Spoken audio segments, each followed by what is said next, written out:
Good evening, and welcome to Story Hour. I'm tonight's host, Laura Blackwell. My co-host, the marvelous Daniel Marcus, started Story Hour over 6 years ago at the beginning of a shelter-in-place order. Yay! And times have changed. We are no longer within the throes of that particular crisis. But, whatever the crisis is, it's great to come here on a Wednesday and hear some stories. So that's what we're going to do. Those of you who've been here before know how this works. We have two fantastic writers reading their own short fiction. Tonight, it's a spooky night. It's a horror night. And so our readers are K.C. Mead-Brewer and Wendy N. Wagner. Welcome back to those of you returning, and welcome to those of you joining us for the first time. If you're here on Zoom, feel free to chime in on the text chat. If you're joining us on YouTube, feel free to enjoy the stories without having to talk to anybody or even think about it. But if you do feel like leaving a little thumbs up or a nice little comment for our writers to tell them how awesome they and their stories are, you get points for that from somebody. Me. You get points from me. And our first reader tonight is K.C. Mead-Brewer. K.C. Mead-Brewer is a writer living in beautiful Baltimore, Maryland. She's a graduate of the 2018 Clarion Science Fiction and Fantasy Writers Workshop and Tin House's 2018 Winter Workshop for short fiction. For more info and weird stories, check out her website, kcmeadbrewer.com. And the website address does not have any hyphens in it. So, Casey, welcome back. Thank you. I'm so excited to be here. This is my second time with you guys, I think, but my first time where I have actual video. Last time my camera decided to not work, so. I remember it was like Yeah. you were reading from the bottom of a dark, creepy well. Thank you. Yes. It was great, actually, but it's nice to see your face and your sparkly top. Thank you. Thank you. My great pleasure. And this evening, I'm going to be reading to you my short story called My Pretties, and it was published with Barrel House. And content warnings for pregnancy horror and some cancer horror. All right. Deirdre has no idea how to stop this. Could just say stop, she reminds herself. But no, look, Lisa's already dimming the lights, and everyone's already setting aside their yellow squares of cake, preparing to summon the dead. The group of 5 women gather about Heather's round glass-top table, clearing it of bald wrapping paper and plastic champagne coupes, bedazzled dick-shaped water guns, and stray gift bags. Deirdre wasn't at all surprised to learn the seance was Lisa's idea. Think of the narrative circle of it all, Lisa had said at the party planning brunch, nearly spilling her Bellini in her excitement. While we celebrate and look forward to new life, she gestured at her own flat middle, implying Deirdre's rounded run. Let's also take time to celebrate and honor the dead. Dee will love that. I mean, her mom just died. It's true. Deirdre's mother, Sandy, it'd become much easier to call her Sandy than Mom, died a mere 3 months ago. Endometrial cancer. The tumor had stretched her gut wide, tight, and bulbous. It's like you and me all over again, Sandy had told her daughter, petting her swollen belly. Sandy died at home under Deirdre's care, tucked into the hospital bed that the hospice team had set up. A clanking, adjustable contraption encased in shit brown plastic. Deirdre had tried not to think of what having a baby would be like as she changed her mother's diapers and woke up hourly to give her medication, wiped disturbing liquids from her nostrils, and collected the toenails that crumpled like scabs from their beds. She tried not to think about what kind of mother she might be as she cared for the example who'd raised her, the woman who'd found it easier to hit than to argue, who'd gotten her daughter a puppy for no other reason than to threaten to put it down, who'd insisted until the day she could no longer speak that she wasn't going to die. She couldn't, she wouldn't, not without meeting her new baby. Sandy's last words were gasped and whispered, her chest gurgling with some viscous fluid. The baby. I want to see the baby. She finally died after 3 days of unconsciousness. Her body had been restless against the transition, and so Deirdre spoke the incantation that the hospice nurse had taught her. Don't fight it, Mom. It's all right. You can go. Fly, my pretties, fly, fly. When it was done, Sandy's left eye rolled upward, but the right stared straight ahead.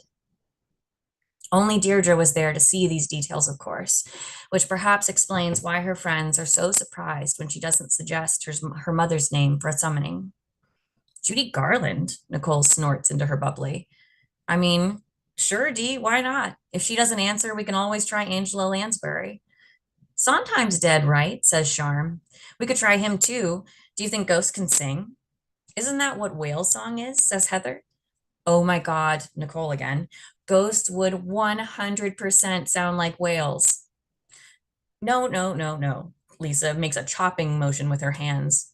We're supposed to try contacting people we have some relationship with, not random celebrities. This is about connection. Who says I don't have a connection with Judy Garland? Deirdre doesn't even believe in ghosts, really, but sometimes Lisa is just so Lisa. Judy was my mom's favorite singer, actress, person. When I think of my mom, I think of Judy. The sudden heat of tears startles her, and Deirdre hastily blinks it back. She can still hear her mother singing, clang, clang, clang went the trolley, ding, ding, ding went the bell. The way her mother's voice floated, it was her one undeniable, unruinable beauty, a voice gleaming in light as a soap bubble. Besides, Deirdre says, clearing her throat, Mom's still getting acclimated to the other side. I don't want to hinder her progress. Deirdre touches her growing middle and thinks of the little life waiting on a different kind of other side. Kick for me, she thinks to it. But no, he or she or they only ever tiptoe around in there, it seems. None of the gymnastics that Nicole experienced with her baby or the bruised ribs that Charm endured with hers. Deirdre knows she ought to be grateful for the reprieve, but she can't stop hoping for some movement, big or small, painful or ticklish, something. Her mother's death had been so gruesomely visceral. It isn't fair that her pregnancy should be maddeningly ethereal by comparison. She can't explain to the others why she doesn't want to talk with her mother right now, why the mere idea makes her cold with dread, how it felt to watch her mother die. Seasick, relieved, how her mother's final breath had smelled like decay, like she'd been decaying while she was still alive. How Deirdre had scrubbed her face raw, trying to get the feeling of that breath off her skin, terrified that it might somehow affect the baby, terrified that some part of her mother might tunnel down and take the baby for herself. The baby, that breath had said, I want to see the baby. If Deirdre wants Judy, then I do too, Charm says, combing her candy pink nails through damp Utah blonde hair. I mean, we were literally just squirting each other with glittery dicks. It's a game, so let's have fun. Heather sticks up her hand like an eager student. I want to ask Judy if it's true about that Munchkin actor killing themselves on camera. Jesus, Heather, says Nicole. I mean, in a propes, but also, let's do it. It is Dee's party after all. It's Dee's party, Lisa agrees, but this isn't just another game. She unpacks the Ouija board, 2 to 4 players, the box reads, ages 8 and up. This is serious. Deirdre squeezes her eyes against a blooming headache. Fine, fine. Don't want to offend the spirits. A deep breath. A Stepford smile. Who are y'all thinking about then? Are dead pets off limits? But as they light the candles and greet the spirits and lend their fingertips to the planchette, the only face Deirdre pictures is Judy's. Judy's 5 marriages by the age of 47. Would she have matched Sandy's 6 if she'd lived as long? Judy's death by drug overdose. How much more morphine had Deirdre been forced to give Sandy because of her addiction-warped tolerance? Judy's constant pressures from her mother to achieve perfection. How violently Sandy trembled during one hallucinatory moment toward the end, confusing Deirdre for her own mother, frightened she was in trouble for lazing around in bed. Judy was beloved and troubled and dead. Judy, who'd fallen from the crest of a rainbow and known that she'd been pushed. There's something inching around the board. There's some inching around the board and a few dramatic flickers of light. There's no weather tonight, right? The storm is skipping us. Yeah. No wind, I just think. Nothing big. At one point, Charm gasps. There, in the mirror. She points to the silver oval hung on the opposite wall. Something moved, I swear to God. But the truly memorable moment is when Nicole snaps her hands away from the table, mumbling about the feeling of moth wings on her cheek. The only thing that visits Deirdre is a headache. No Judy, no Sondheim, and despite Lisa's infuriating whisper, Mrs. Graysmark, Dee's mom, are you there? No visitations from any family members either. As they say their goodbyes to the spirits, though, and pack the board back up, Deirdre itches against the idea that she can smell her mother's breath. She touches her middle, holding the curve protectively. It's my baby, she thinks to that rotted breath. Mine. The party's over now, and the women take turns thanking Heather for hosting. They hug with their bodies angled toward the door and say all the usual things. See you then, and let's have lunch, and give my love to. And then Deirdre's home again. The house is dark and quiet. No pets, no partner. Deirdre used to like it this way, found the solitude a relief after living under Sandy's thumb for so long. But now that her mother is gone, when she thought she'd finally feel free, dead is the opposite of gone, Deirdre realizes. Dead is everywhere, and now Mom is too. Nope. Deirdre locks the front door behind her. You're tired, lady, go to bed. She pops her neck as a punctuation mark and leaves her massive gift bags at the door. The headache has narrowed to a single iron screw squeaking tighter behind her left eye. She keeps the lights low as she moves through the house. She pours herself a glass of water. Heather's cake was way too sweet, sickly, and somehow a little sour, too, the kind that leaves you feeling dry as powder. And she has exactly 1 second to think what a joy it is to feel the coolness of water spreading out inside one's body before her cell phone starts blaring. An emergency alert system. Just some wind, Charm had said of the forecast, but Deirdre hadn't noticed anything on the drive home. Probably an Amber Alert, she thinks, and wonders if she's already a bad mother for knowing she'll simply delete it. She frowns at her phone. Tornado warning? But that has to be a mistake. There's no storm for one thing, and she's in Baltimore for another. A weird glitch, I guess. She clicks off the alert, and abruptly the world is far too quiet. A heavy, smothering silence. Clang, clang, clang with the trolley, she sings to herself against the quiet and goes back for the gift bags. Ding, ding, ding went the bell. Zing, zing, zing went my... The door rattles in its frame. Deirdre stands rigid in the dark hall. She waits, but there's nothing more. Chill out, she whispers to herself. It could be Olga from next door. Maybe she needs help. Or maybe Alex's cat has gotten loose again and they want help searching for him. Or she looks through the peephole. No one's there. Nope, she says again. Nope, no way. She checks the lock and moves back from the door more quickly than necessary. Takes the bags into the kitchen. Everything's fine. Everything's normal. Her head hurts, though. She switches off the overhead light. She'll just use the stove and under cabinet lights instead. Heather insisted she take the entire 3/4 of a yellow sheet cake home, and Deirdre hadn't had the strength to tell her it would only be 3/4 of a yellow sheet cake directly into the trash. She opens the fridge, another handy nightlight, and starts making room for Nicole's leftover vegan meatballs and Charm's artichoke dip. She can get rid of the old lasagna, free up some space. She heaves out the heavy glass pan and it slips from her hands at the sight of a face in the dark, shattering at her feet. Oh dear, says the girl standing in her kitchen. It's hard to see her at first, the shadows sharp and triangular on her face. But then there she is.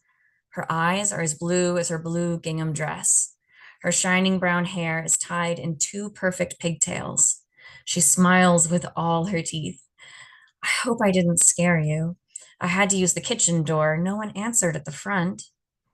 The lasagna looks like so much peeled skin and chunked blood splattered along the floor. The old tomato sauce smells sharp and sour as rust. Distantly, Deirdre's glad she kept her shoes on, all this broken glass. You're Judy Garland, she says. Who, me? The girl sticks a finger into the cake's icing and takes a taste. Oh, I know, I'm Dorothy Gale from Kansas. That technicolor face, that round, full voice. The child who'd been slapped across the cheek for laughing at too many of the Cowardly Lion's jokes on set. The child who'd been hit for being a child at all. Oh my God, Deirdre whispers. You really are Judy Garland. I am not Judy Garland, the desperate child and mother and person and dream all shriek. Then she smiles again. I'm your girl once more. Judy Garland's dead after all, and she was a bad witch. Drugs and divorces and drunkenness, you know. I'm Dorothy Gale. I was just caught up in a twister, and now I'm following the yellow brick road. She gestures with another fingerful of yellow cake. And you? Are you a good witch or a bad witch? I'm not a witch. Deirdre suddenly feels quite numb. I'm Deirdre Graysmark. Deirdre Graysmark, says Dorothy. But that can't be. It can't? Deirdre gropes the empty air behind herself until she finds the kitchen island. She clutches the butcher block for balance. Dorothy leans in conspiratorially, whispering, She was crushed by a house. I saw it. I saw her severed feet poking out from the rubble. Oh, well, no. Deirdre manages a tiny step back and it squelches in the mess. The island's edge digs into her spine. I'm fine. I'm right here. It's the strangest thing, Dorothy says, creeping closer, and Deirdre hears herself say, Oh, be careful of the glass. But of course the girl's safe. She's wearing the ruby slippers. You are Deirdre Graysmark, aren't you? The house didn't crush you at all. Dorothy touches the lightest, barest fingertip to Deirdre's middle. It landed right here. Don't touch me, Deirdre wants to say, but she can't move her lips to speak. She can't move at all. Dorothy smooths her palm over Deirdre's stomach. She whispers, I had a baby once. 3, actually, Deirdre says. Or no, that was Judy. They were mine, Dorothy snaps, her grip tightening painfully on Deirdre's flesh, her face flashing abruptly older, lined and worn and thin and 47. My rainbow. Oh, Dorothy smiles up at her, the full face of a child once again, her teeth so white, but her eyes, they aren't blue anymore. They're pink, an endless glowing pink. She's kicking. Deirdre rushes to feel for herself, but her hands can't make contact. They hover above the swell as if stopped by some invisible barrier. She feels like a witch with a crystal ball. She can't feel anything. It's all cold and solid as glass. Her cell phone starts yowling again, another tornado warning. Dorothy presses her cheek against Deirdre's belly, nuzzling like a kitten. Oh, Deirdre. She looks up at her with those pink orb eyes. It's Oz in there. Stop, Deirdre says, shaking with the need to run. Stay away from my baby. The baby, Dorothy says, delighted. I want to see the baby. Deirdre feels gray and fragile as a skin of ice. She whispers, Mom, is that you? Not your mother, silly. Dorothy's smile is madness itself, those pink eyes glowing, her breath. I told you I'm Dorothy Gale from Kansas. She lifts the pointed cake server from nowhere, and I want to see the baby. The house begins to rock and groan as if lifted from the ground, and Dorothy plunges the cake server into her belly. Oh, Deirdre thinks, laughing into her scream. It's like one of those TikTok videos. I was made of cake all along.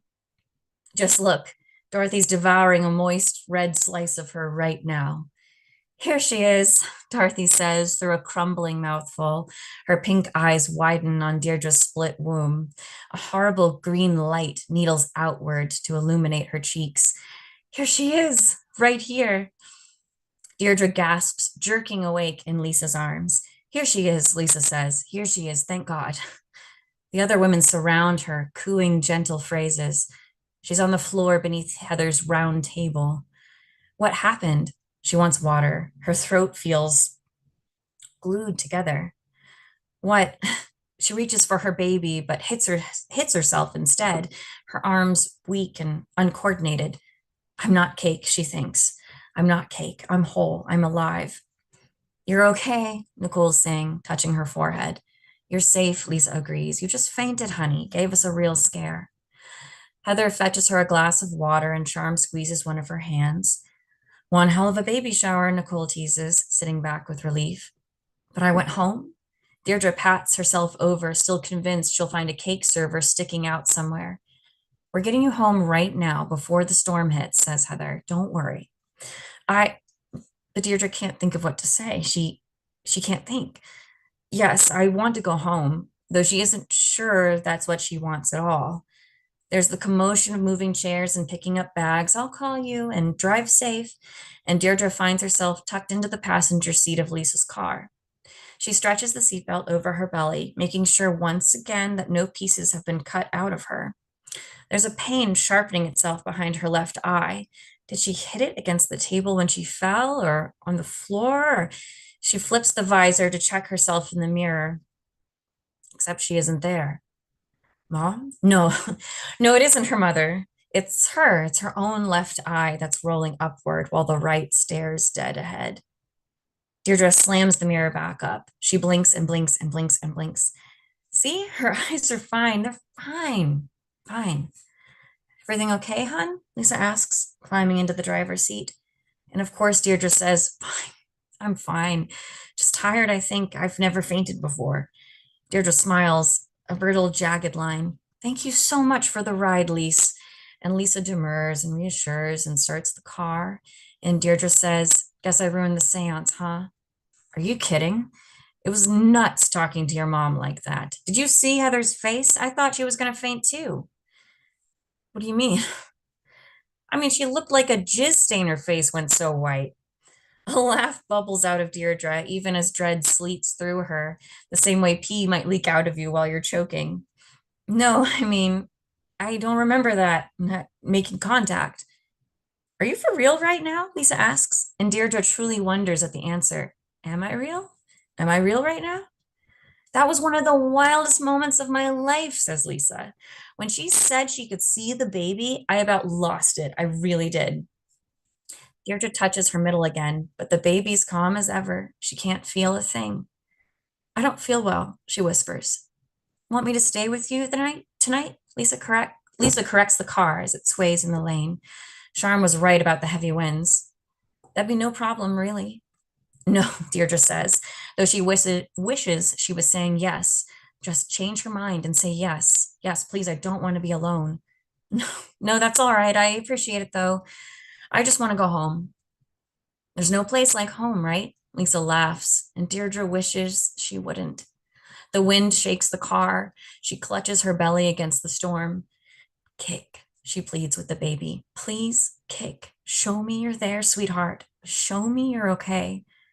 When the wind picks the car up from the road, there's a moment where Deirdre feels weightless as a soap bubble, as a child in the womb. Kick, she prays. Kick for me, love. Please, if you're there. Tap your heels 3 times. The end. Thank you very much.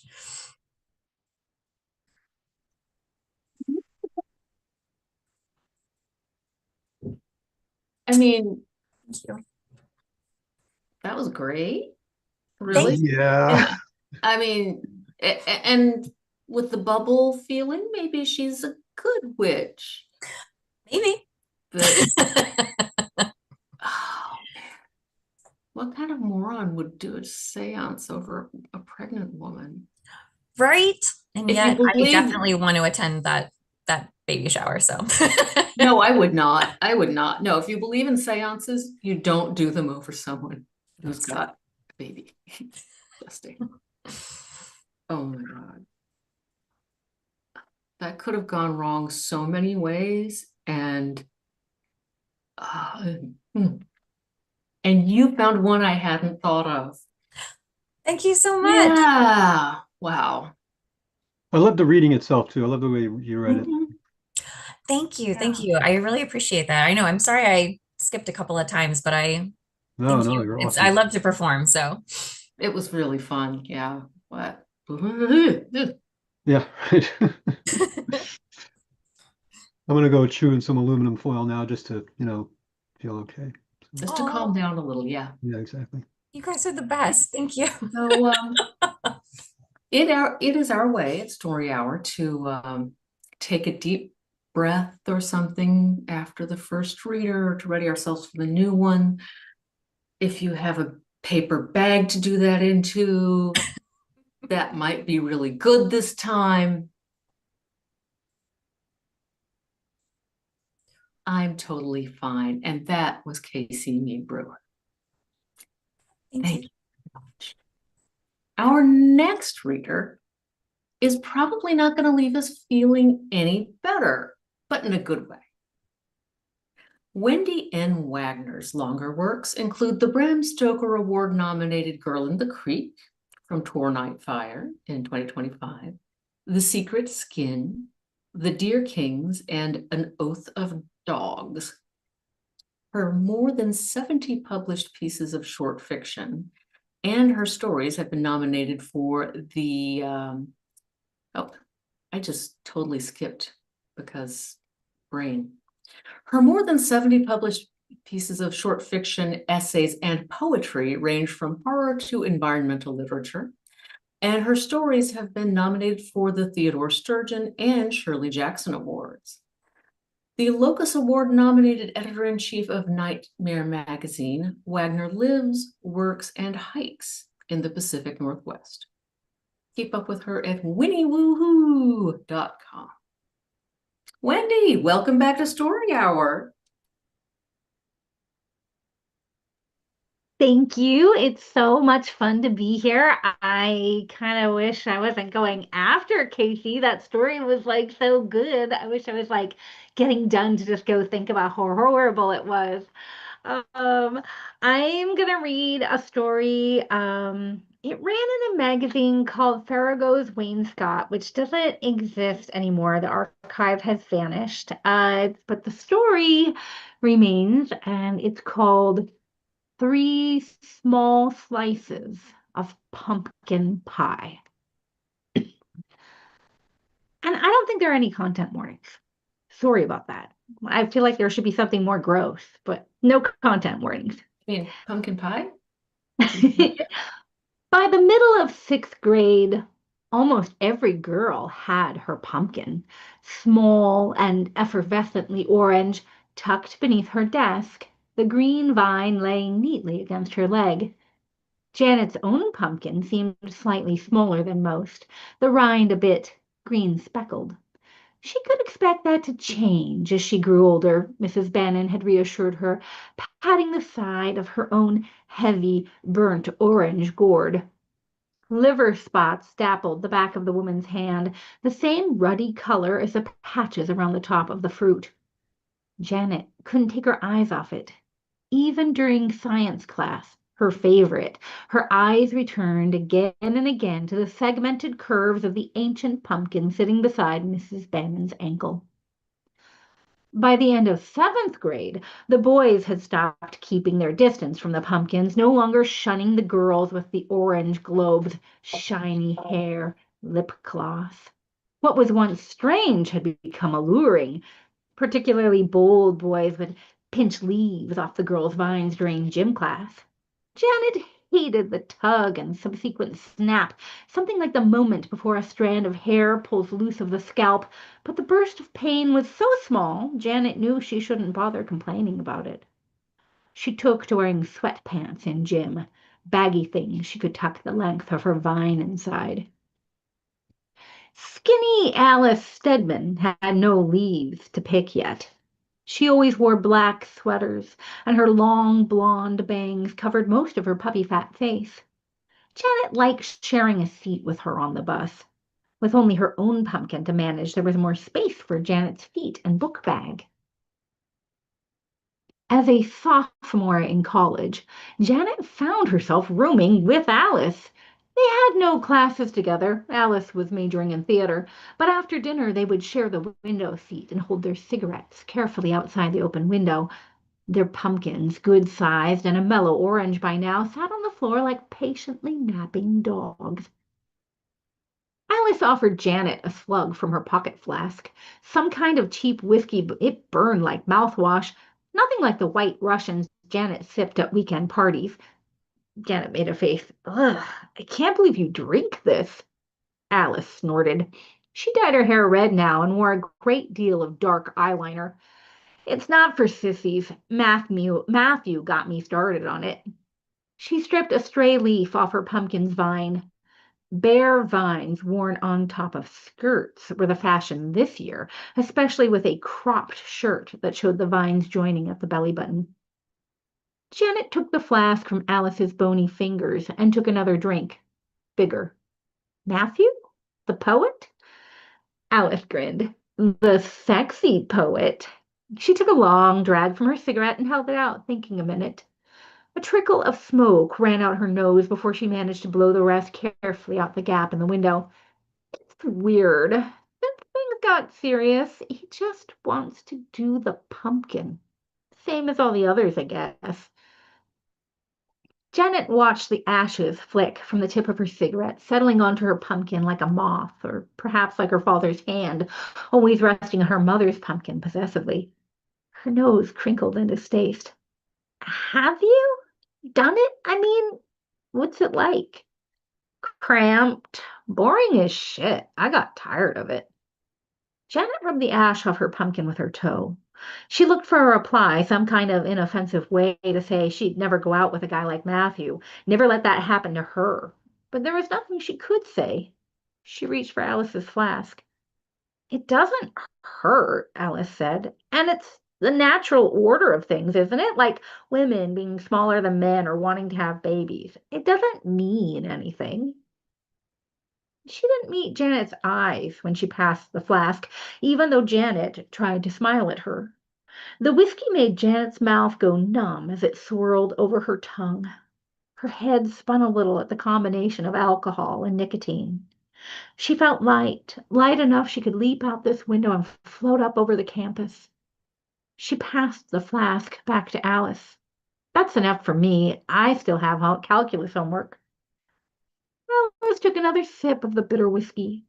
The pumpkins sat on the floor, their silence as loud as a dog's when it sits waiting beside the front door. Trapped things should demand to be let out. Janet put off introducing Grant to her parents until less than a month before the wedding. There was a number of good reasons, project deadlines in the lab and the cost of travel figuring largely among them. But they needed to buy the marriage license less than 60 days before the actual wedding. And since Janet's parents were both hosting the wedding and footing the bill, her mother planned the whole thing, actually, a dreamlike production of sugar and lace. She could find no more excuses to put off the event. She squeezed Grant's hand repeatedly as they drove from the airport. He pulled her hand up to his mouth and kissed the knuckles without taking his eyes off the road. Are you okay? Yeah, why? The light ahead changed to red. He fixed her with his hazel eyes. You've nearly crushed my metacarpals into dust, and you look pale. Nothing, just, excited and a little nervous. You don't think your parents will like me? That's not it. She shook her head as if she could shake out memories of her youth. They're really old-fashioned. I don't want them to scare you off. They're not going to expect us to go to church or something, are they? She laughed. No, they're not that kind of old-fashioned. They're just settled in their ways, and I haven't seen them in a while. She slugged him in the shoulder with her free hand. Anyway, how could they not like you? You're fantastic. He gave her hand a firm squeeze and then eased his hand free. Tonight is gonna go just fine. Janet tried to reassure herself that he was right, but she still felt queasy when they pulled into the driveway of her parents' gray ranch-style house. Nothing had changed. She half expected her bike to still lean against the side of the garage or her roller skates to sit on the front porch. The same yellow tulips bloomed in the flower bed beside the front door. She might have been 14 years old again. She stopped herself before simply opening the front door and pressed the button for the bell instead. The door flew open almost immediately, her mother's face beaming at her. "Come in, darling. Oh, you must be Grant." Other words were cut off in a press of hugs and a cloud of floral perfume. Rose petals. Janet's mom always smelled like rose petals. Janet put down her purse and pumpkin and wrapped both arms around her mother, wondering if the smell would rub off. "Well, hello there, young man." Dad's voice boomed down the hall, as if he hoped to clear the space ahead of him before he entered it. He was still wearing his blue business suit, although the dinner hour had come and gone already. Grant smoothed the front of his polo. "Let's get you kids inside. Have a seat." Janet's mom beamed. "Can I get you anything?" "Libby, get the man a beer and something to nibble on." Dad waved them to the couch, the cushions freshly plumped and antimacassar'd. He sank into the easy chair and took a handful of roasted pumpkin seeds. "So, Grant, are you man enough for our little girl?" "Dad!" He waved a dismissive hand at her. "Come on, Jan, now's the time for the man to speak for himself." He tossed the seeds into his mouth.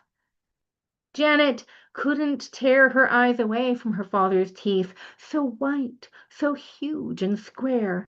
He seemed to have more than humanly possible. The pumpkin seeds disappeared between them, closed off from the world by a gleaming front of incisors and bicuspids. "Well, Sarah, I'm not sure what you mean by your question. Am I a man?" Grant shrugged. "Janet seems to think so, and so did the U.S. Navy." Dad grinned. "That's good. I was an Army man myself, but I like Navy boys just fine. Takes a lot of discipline to run a ship." He swung around in his seat. "Libby, where are those beers?" Janet could not remember a time when her father had taken a beer out of the refrigerator himself. Her father swatted Grant on the leg, a sure sign he liked him.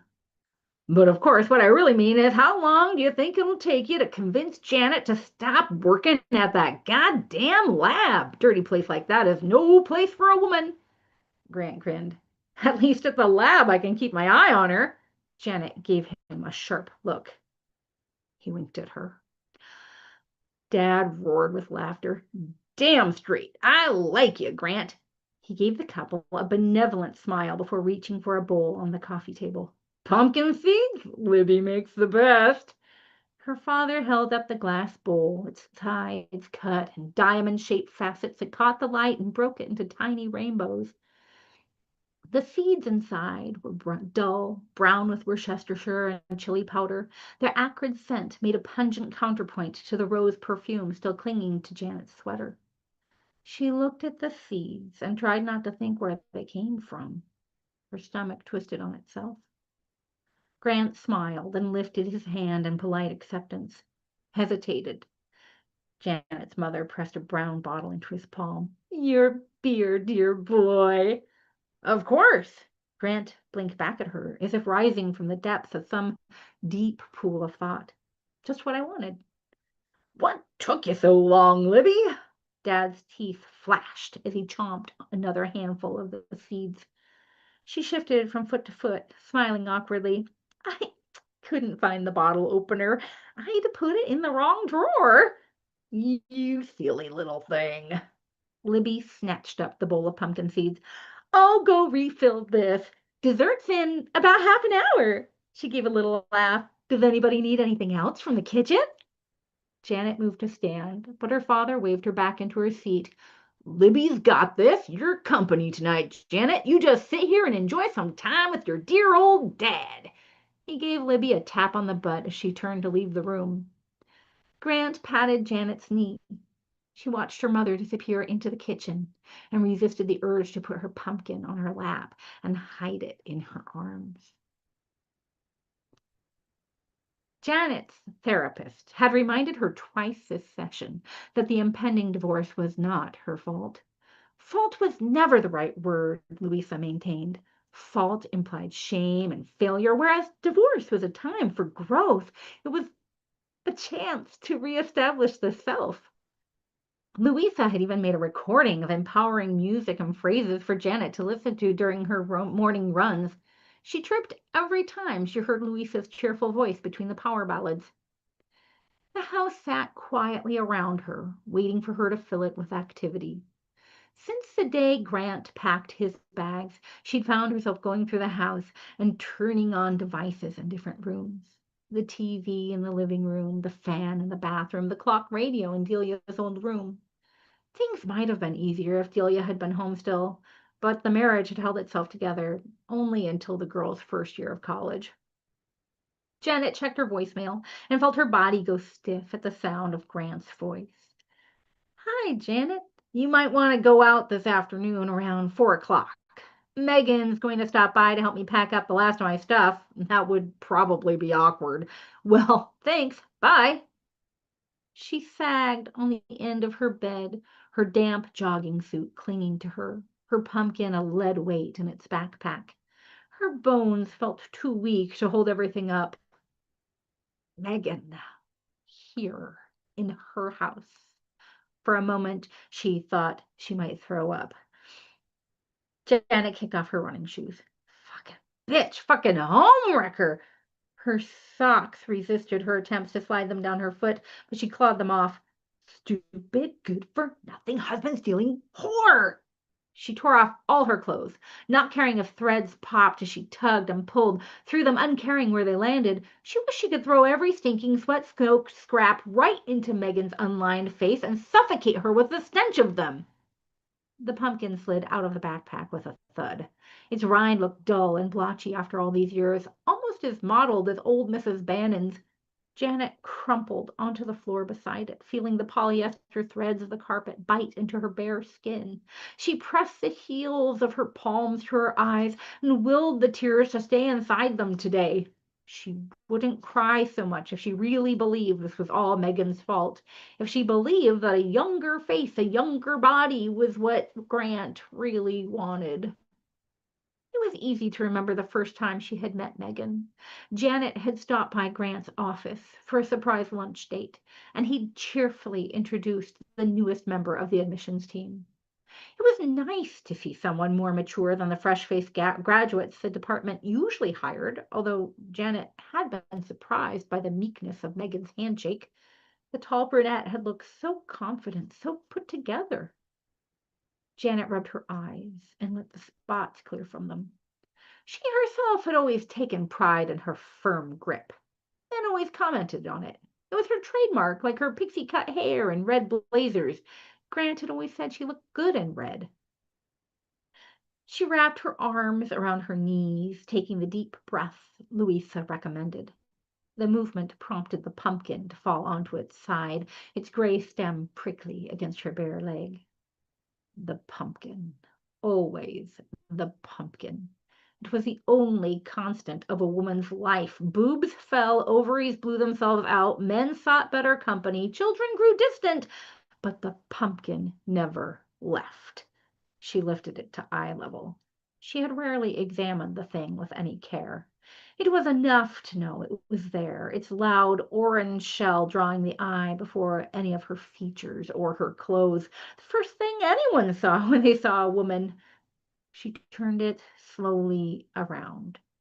The pumpkin was heavy, but not so heavy that she had to really work to hold it up.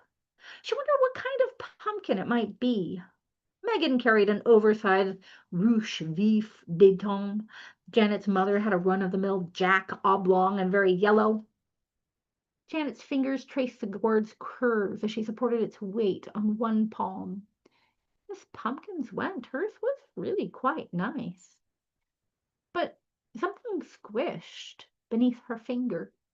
A damaged spot, perhaps a nick or dent from falling out of the pack. She rubbed at it idly, watching bits of hard shell flake off. The flesh beneath looked so tender and delicate.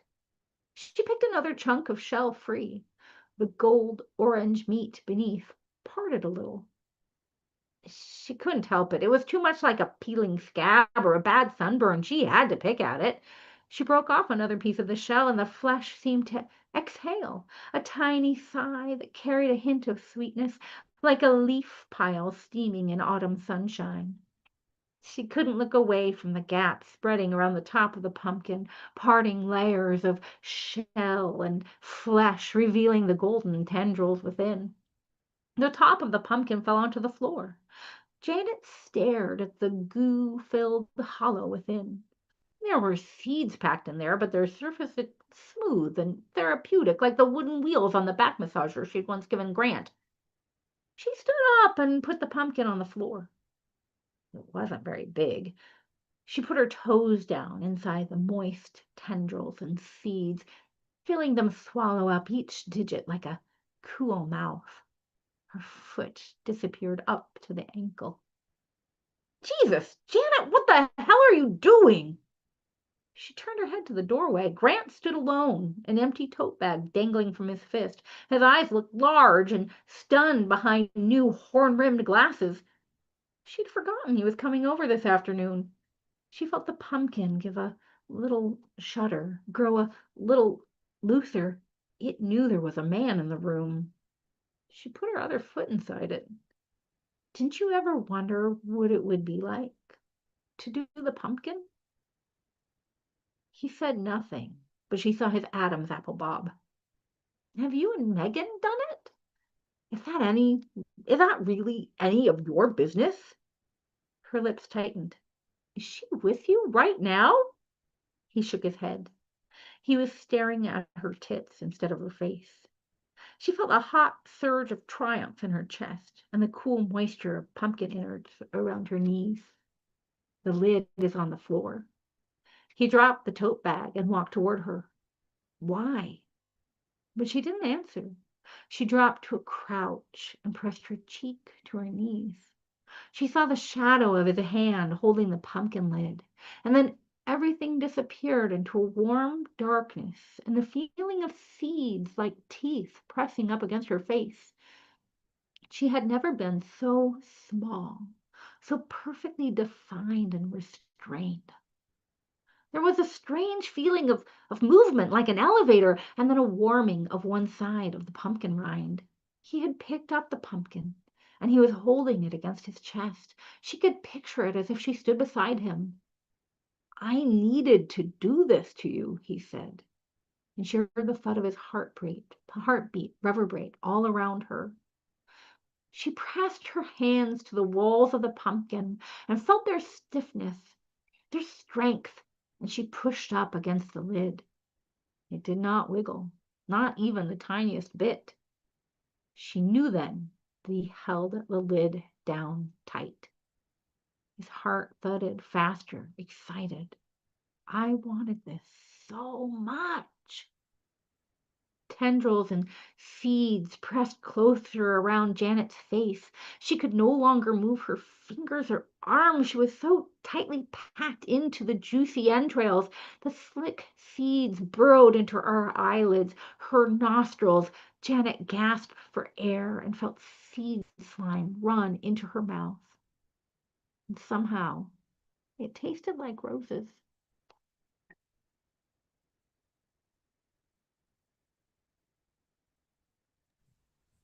Hell yeah. That was awesome. It's so distracting. You see things like the chats pop up over there. You're like, ooh, what are people saying? I can't look. I can't keep. Was trying to distract myself by finding my own pumpkin cultivar. Oh, yes. I look terrible in orange, you see. So Gray Ghost or Jarradale, probably. Nice. All Or a the blue viscera. Hubble, This was so fun. I'm so glad I got to be on the show again. It was a blast. That was so creepy and sad, Wendy. Good. Yay. Oh, I do love it because I feel like our stories were really good companions for each other. They were. I think so too. I think so too. Man, that was fabulous. I'm so glad you shared that one. Were totally. yeah, they're both stories about inappropriate societal expectations for women. Yes. Yep. Mm, yeah, it's a good thing I never really liked pumpkin pie very much.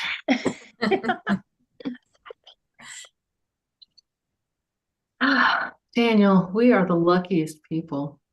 Indeed. It is so great to come in here and get creeped out by stories like this instead of watching the news.